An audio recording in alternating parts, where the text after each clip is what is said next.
ప్రియరా, దేవుని వాక్యం చూసుకుందాం. కీర్తనల గ్రంథంలో నుండి 39వ కీర్తన చూద్దాం. 39వ కీర్తన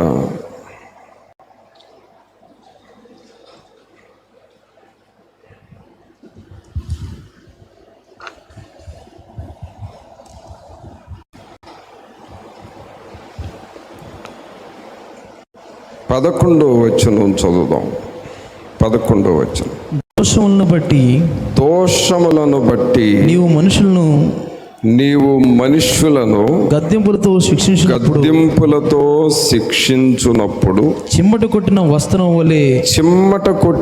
వస్త్రము వలె నీవు వారి అందము చెడగొట్టెదవు. నరులందరూ వట్టి ఊపిరి వంటి వారు. ప్రభునందు ప్రియులారా, కీర్తనకారుడు దావీదు గారు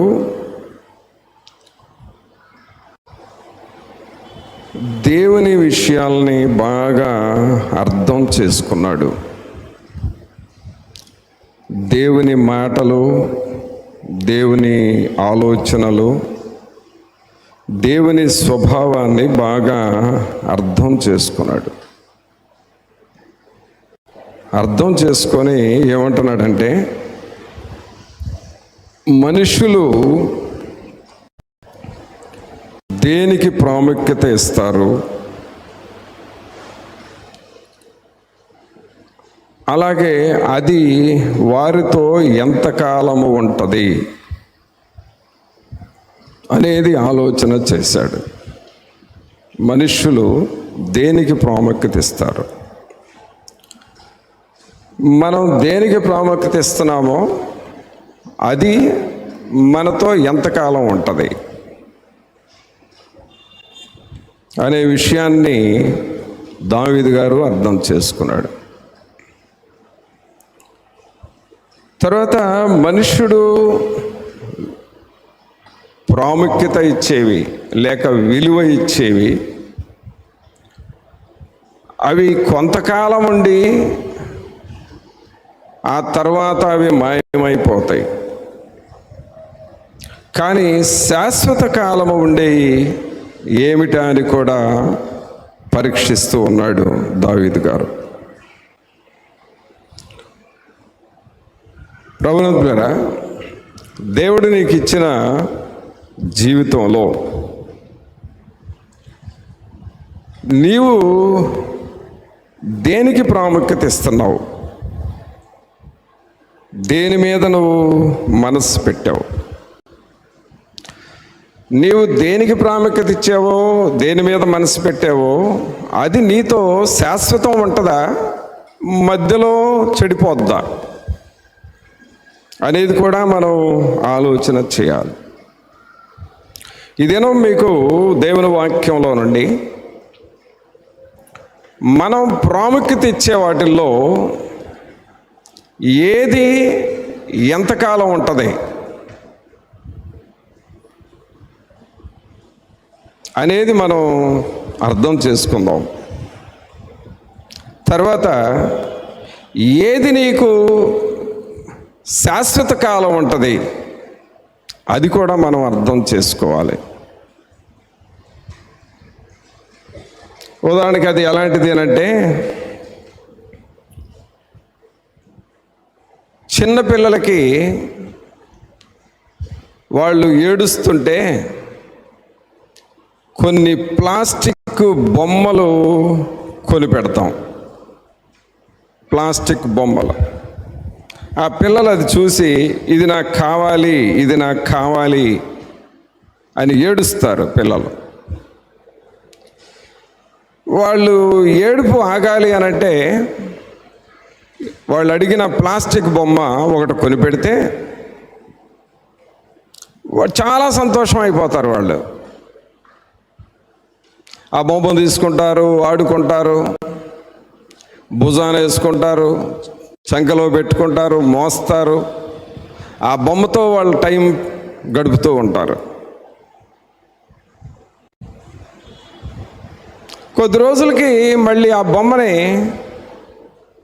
ఎక్కడో పడేస్తారు, లేకపోతే పార్ట్లుగా వాటిని లాగేస్తారు. నువ్వు ఒక వస్తువు కొనిపెడితే పిల్లలు దాన్ని 4 వస్తువులుగా మార్చేస్తారు. రకరకాల పార్ట్లు ఊడిపోతూ ఉంటాయి దానిలో. అంటే పిల్లలకు నువ్వు కొనిపెట్టిన ప్లాస్టిక్ బొమ్మ అది తాత్కాలికమైంది. అదేదో 4 రోజులు ఆడుకుంటారు, వదిలేస్తారు, పోతుంది, లేకపోతే ఊడిపోతాయి. అలాగే మన జీవితంలో కూడా కొన్ని తాత్కాలికమైన వాటికి ప్రాముఖ్యత ఇస్తాం మనం. వాటి మీదే మనసు పెడతావు, వాటి కోసం టైం గడుపుతావు. అలాగే వాటి కోసం నువ్వు సమయాన్ని గడుపుతూ సంతోషిస్తూ ఉంటావు. కానీ అది నీతో ఎల్లప్పుడూ ఉంటుందా అంటే, ఆ పిల్లలకి కొనిపెట్టేవే ప్లాస్టిక్ బొమ్మలు అది అలాగే ఉంటుంది. నీవు ప్రాముఖ్యత ఇచ్చేవి అలాగే ఆ పిల్లల బొమ్మల్లాగానే పోతాయి, లేక భాగాలుగా పార్ట్లుగా ఊడిపోతాయి.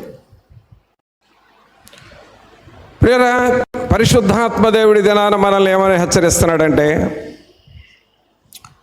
పిల్లలు ఆ బొమ్మలకి ప్రాముఖ్యత ఇచ్చినట్లుగా మనం దేనికి ప్రాముఖ్యత ఇస్తున్నాం, అలాగే అది నీకు ఎంతవరకు ఉపయోగపడుతుంది నువ్వు అర్థం చేసుకోవాలి. ఇక్కడ 39వ కీర్తనలో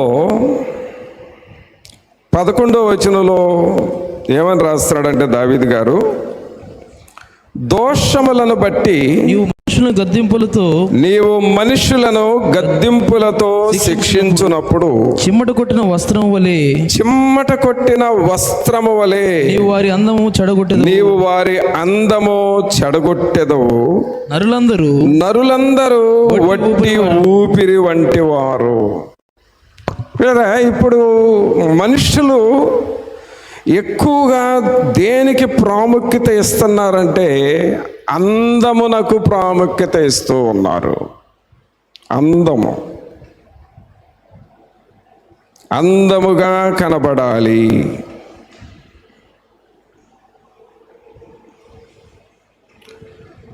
దీనికే ఇంకొక పేరు పెట్టాలంటే డెకరేషన్. బాగా డెకరేషన్ చేయాలి.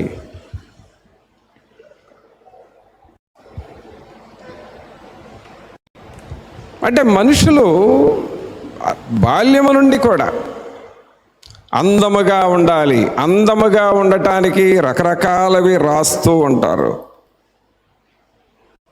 అందముగా కనబడటానికి రకరకాలుగా సిద్ధపడతా ఉంటారు. దానికి కావలసిన మేకప్లు, వాటికి కావలసిన డ్రెస్సులు వేస్తూ ఉంటారు. కానీ ఒక్కొక్క రోజు నువ్వు అలా తయారవటానికి ఎంత టైం పెడుతున్నావు? ఒక మనిషి ఇంట్లో నుండి బయలుదేరి బయటికి రావాలి అనంటే గంట టైం పడుతుంది. 10 నిమిషాల్లో బయలుదేరి బయటికి రావచ్చు, కానీ వాళ్ళు రాలేరు. గంట టైం పడుతుంది. పిన్నులు అంటారు, పిన్నీసులు అంటారు, పౌడర్ అంటారు, లిప్టిక్ అంటారు, క్రీమ్స్ అంటారు. వీటితో డెకరేట్ అయిపోయి నీకు చాలా టైం పడుతూ ఉంటుంది. దీని మీద మనసు పెడతా ఉంటారు. కానీ అంత అందముగా ఉండటానికి నువ్వు ప్రయత్నం చేస్తూ ప్రయాసపడుతూ ఉంటే నీవు ప్రేమించిన అందం నీతో ఎంతకాలం ఉంటుంది?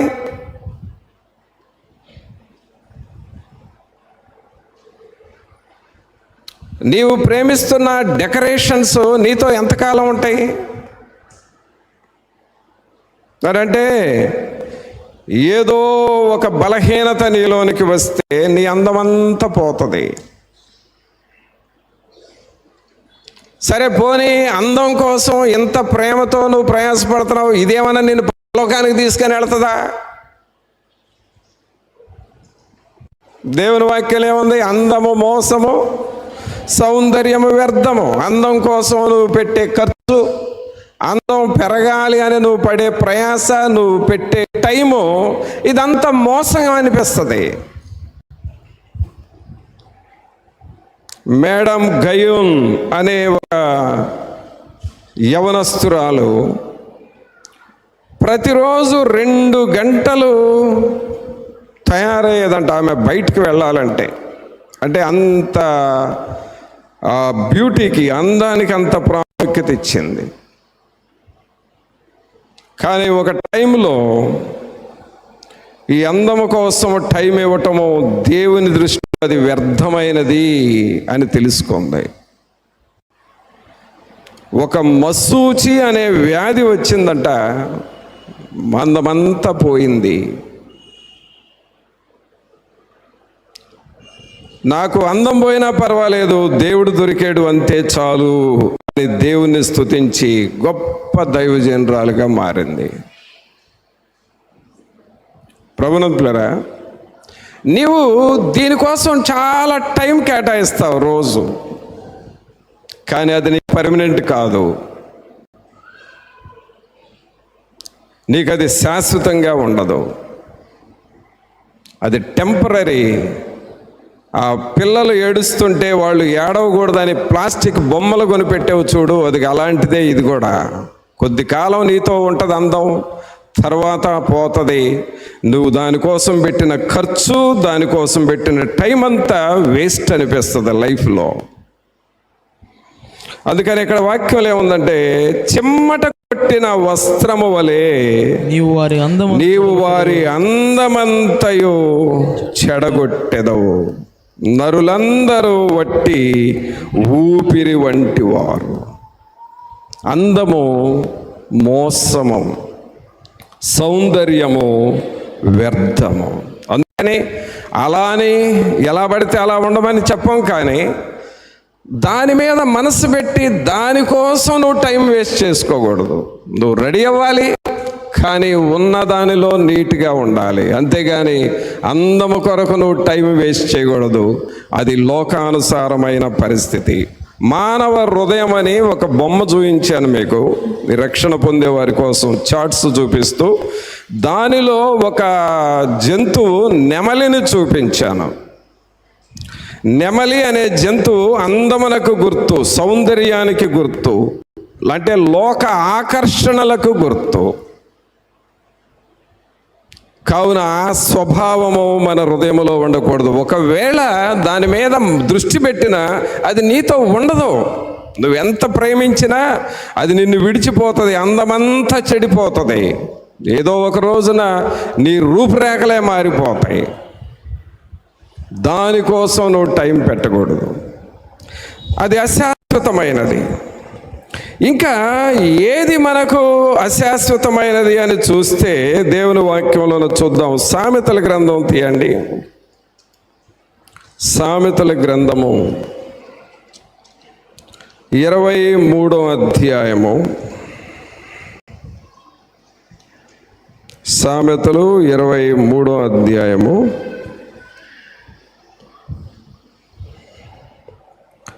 4-5 వచనాలు చదువుదాం.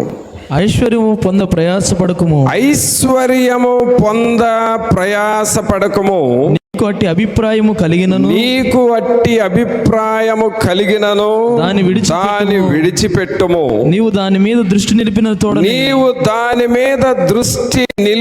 తోడనే అది లేకపోవును. నిశ్చయముగా అది రెక్కలు ధరించి ఎగిరిపోవును. పక్షిరాజు ఆకాశమునకు ఎగిరిపోవునట్లు అది ఎగిరిపోవును.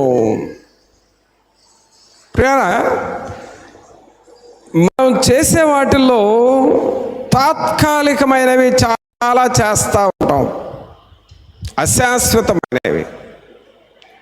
వాటిల్లో ఒకటి అందము కొరకు ప్రయాసపడటం అని విన్నాం. అది ఏదో ఒక రోజు నేను వదిలిపెట్టి వెళుతుంది.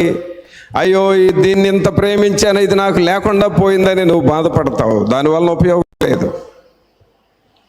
రెండవది ఏమిటి అని అంటే 4వ వచనంలో చదువుతున్నావు, 23వ అధ్యాయము 4వ వచనం సామెతల్లో, ఐశ్వర్యము పొంద ప్రయాసపడకము, నీకు వట్టి అభిప్రాయము కలిగినను దానిని విడిచిపెట్టుము.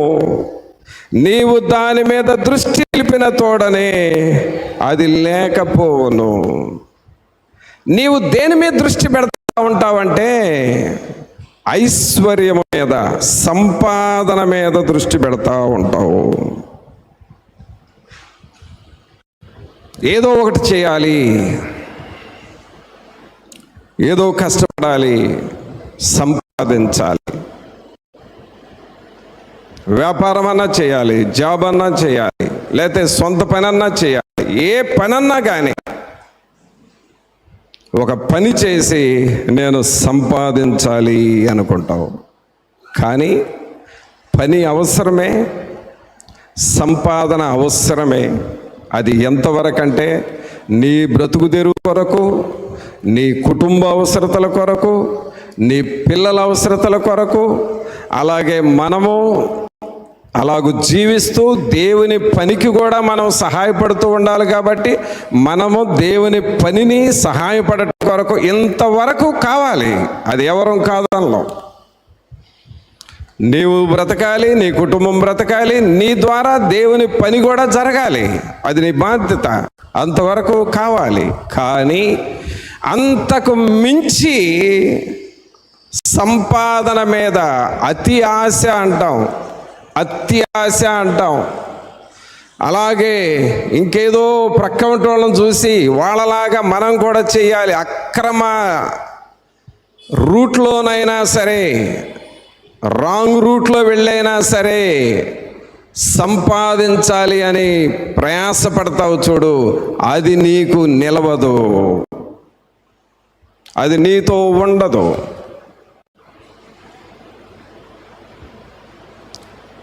మనుషులు సంపాదన మీద దృష్టి పెట్టి, ఆ ధనవంతుడు ప్రార్థన మీద మనసు పెట్టల.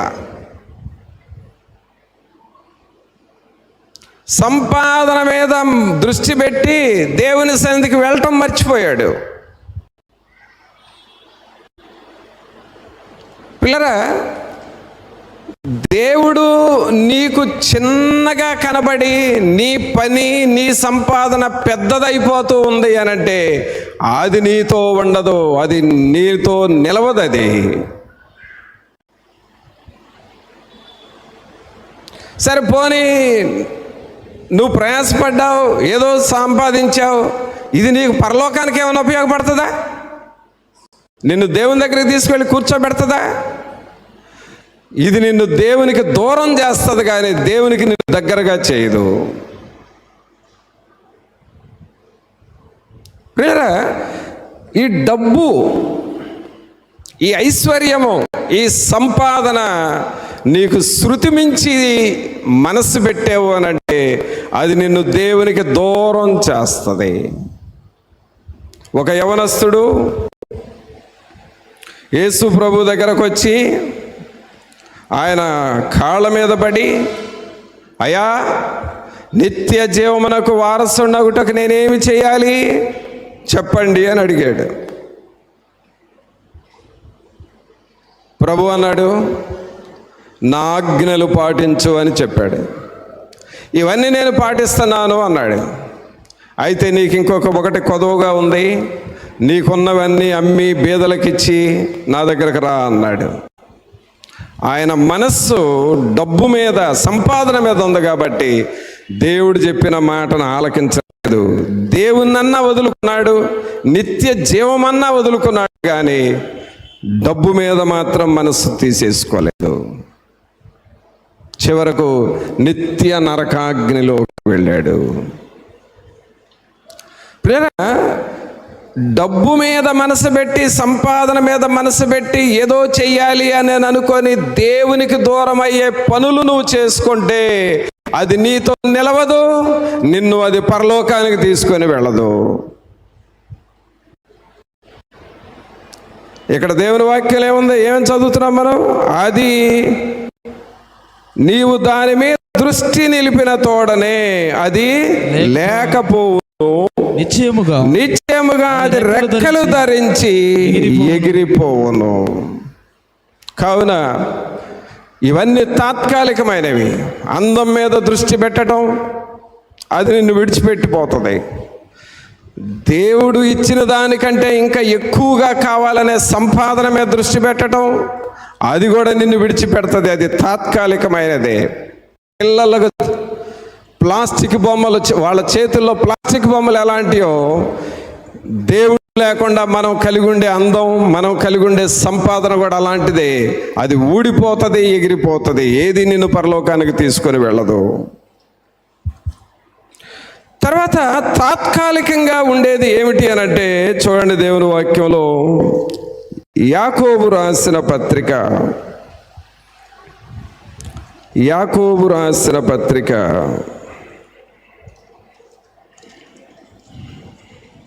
4వ అధ్యాయము,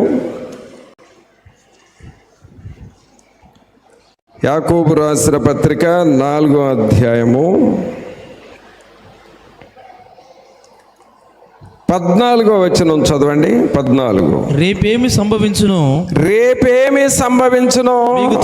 మీకు తెలియదు. మీ జీవము ఏపాటిది. మీరు కొంతసేపు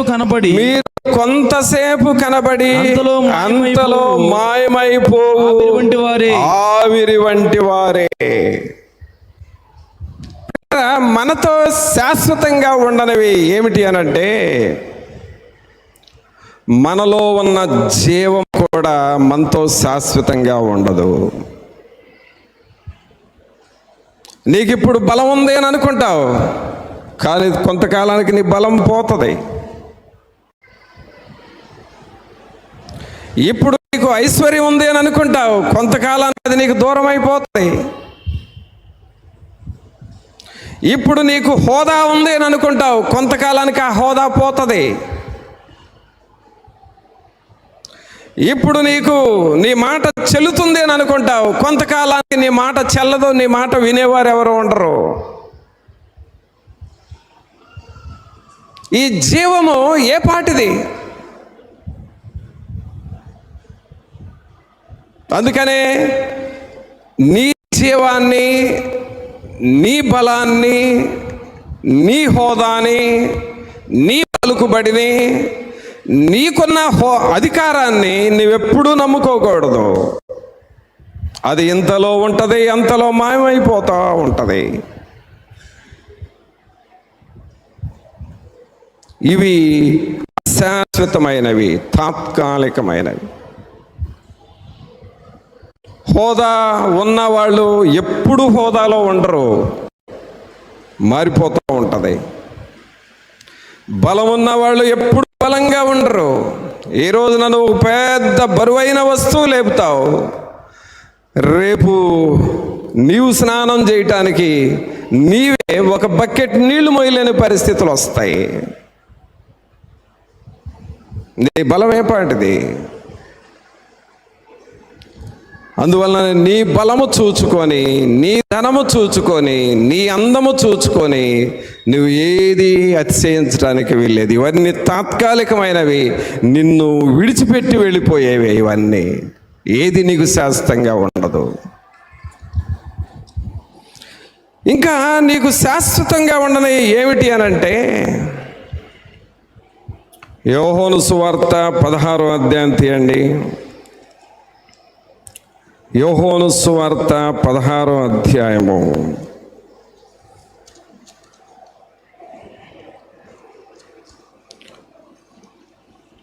32వ వచనం చదివితే మీకు అర్థమవుతుంది. యోహాను సువార్త 16వ అధ్యాయము 32వ వచనం. ఇదిగో మీలో ప్రతివాడును ఎవని ఇంటికి వాడు చెదరిపోయి నన్ను ఒంటరిగా విడిచిపెట్టు గడియ వచ్చుచున్నది వచ్చేయున్నది. అయితే తండ్రి నాతో ఉన్నాడు గనక నేను ఒంటరిగా లేను. ఇక్కడ మనం చూసేది ఏంటంటే, నీతో ఉండేవారు ఎవరు నీకు శాశ్వతముగా ఉండరు.